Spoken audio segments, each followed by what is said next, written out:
Jack, there are a couple of tools that you seem to use to keep the messages of this philosophy alive and in front of people, and that's the Huddle and the Scoreboard. Could you talk a little bit about how these were developed and how you use them now? I constantly want to come back to the fact that what we're talking about is a pattern. And we've covered the first element of the pattern is that you kind of set the game up through the high involvement planning process, right? You set up all your targets.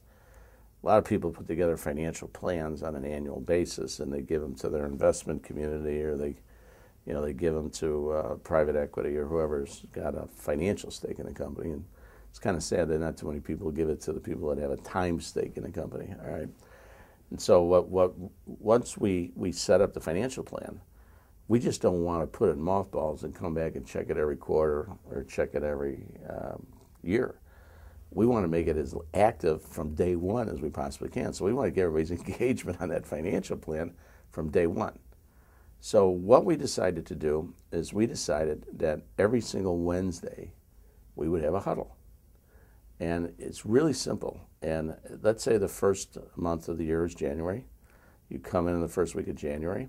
You'd have a blank income statement up there for the month. You'd have a blank cash flow statement up there for the month. And everybody in the organization that had a psychic ownership of the line would then put the number that they think would be at the end of January. Whether you're sending $1 million or $10 million, or whether your PBT is going to be 2% or 7%. Okay, that all goes up there. Now, this concept was kind of stolen from publicly held companies. I found it amazing at the investments that companies make to put out quarterly statements.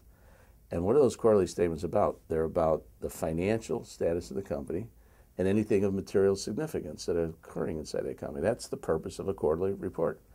They spent all this money on people that are investing money in the company, and they don't tie in the people that are putting the time in the company. So I thought, why not run my staff meetings as if it was a quarterly report? I'll fill out the financials on what's going to happen financially for the month of January. And then the last part of the staff meeting, or the huddle, is going to be anything of material significance. Now, this ended up doing two things. One is, a lot of people don't like staff meetings. Most CEOs don't like staff meetings. They don't like hearing what's wrong. They only hear what's wrong. It's just bitch sessions, everybody's moaning, everybody's complaining, okay? In our huddle, when you have to come up with one number, you have already had to make the decision, okay? There is no bitching, okay? You have had to talk to people. You're going to go up there, post that shipment number on the board, and you better make certain you've talked to material people, supply chain people, you better make certain that everybody's in line with you, okay? Because that's your ownership, all right? That's what you're saying you're going to do for everybody else. It's tremendously exposure. I mean, it's just tremendous peer pressure, all right? And so what happened is that we were putting up numbers. We were saying this is where we're going to be. And then we do this every week. And most people look at it down and it's too busy to do it a month, and they think it's really hard. Well, it's not hard, because when you got the ownership, you figure out how to get a daily number. Remember me telling you about the purchasing lady that goes out there and scans that invoice every receipt every single day? All right, so she's got the cumulative effect of her numbers. I mean, she knows where she is all the time.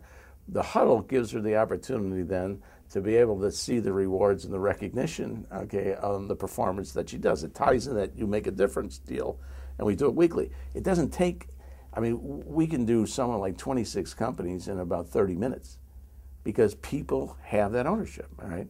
And so what we do is we put it up there, and then we go around the room, and everybody then contributes to anything of material significance. We then push a button, and 1,200 people all over have the financial statements for the month, and they have all the things of material significance. It's the most incredibly productive huddle you can ever have, because there is no room to moan. There is no room to complain. You can't put two numbers in one line, okay?